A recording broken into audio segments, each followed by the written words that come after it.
Hari Rabu seperti biasa Comedy Corner akan kembali kami hadirkan untuk Anda. Nah kali ini ada Latif Iksan dari Stand Up Indo Bali. Dia bakal cerita tentang dilemanya untuk tetap kerja di dunia entertainment tanpa restu dari orang tuanya. Dan ini dia Comedy Corner untuk hari ini.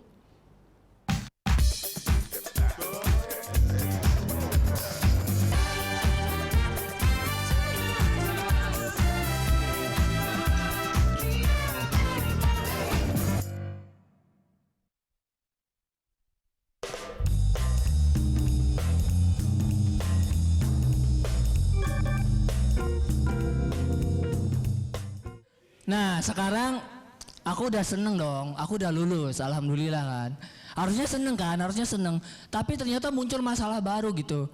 Jadi aku juga sekarang kesel banget diem di rumah karena aku disuruh cari kerja gitu. Masalahnya aku tuh disuruh buru-buru cari kerja gitu.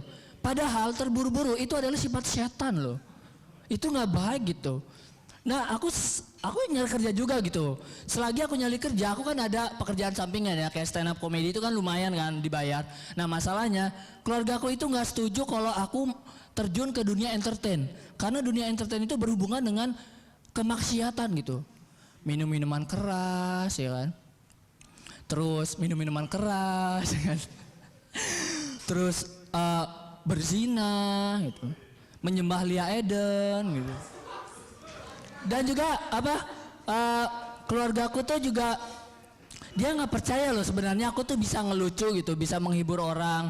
Karena di keluargaku itu aku orangnya pendiam gitu, jarang banget aku sering ngelucu gitu di keluarga. Karena mereka taunya aku tuh di keluarga pendiam gitu, padahal di luar beringas gitu kan.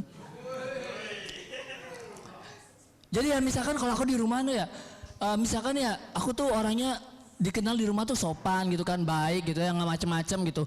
Jadi misalnya nih aku jatuh nih dari motor ya, terus pulang ke rumah dengan berat-berat gitu, bapakku pasti nanya gitu, lu Tip kamu kenapa kok berat-berat? Aku kalau di rumah dengan sopan aku jawab biasanya gitu, iya nih Pak tadi habis ditabrak dari belakang sama orang gitu, astagfirullah. Tapi nggak apa-apa Pak, namanya juga musibah kan, kita nggak bisa menghindari gitu kan. Ini gimana kalau aku jawabnya tuh dengan sifat asliku gitu di luar gitu. Misalkan ditanya, aduh Tip kenapa kamu berat-berat? Jatuh lah aku tadi.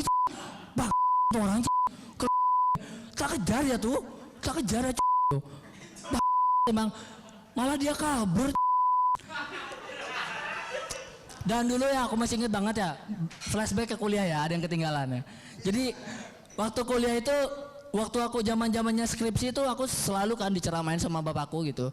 Dia tuh selalu ngungkit kalau banding-bandingin aku sama teman-teman aku. Dia bilang, lihat tuh Tip teman kamu udah pada kerja, pada nikah, bahkan ada yang punya anak gitu. Emang sih aku ngerasa jauh di depan teman-temanku gitu. Teman-temanku tuh udah pada nikah gitu. Bahkan aku nikah aja belum gitu kan. Mereka udah punya anak. Aku nikah aja belum, tapi hampir punya anak loh. Oh yang beneran? Iya, oke. Tapi gue pernah. Nah, udah kan nonton beritanya? Jangan lupa di subscribe, di like dan juga di komen ya akun YouTube dari Net Bali. Terima kasih udah subscribe. Yang belum, jangan sampai lupa di sebelah sini nih. Notif subscribe.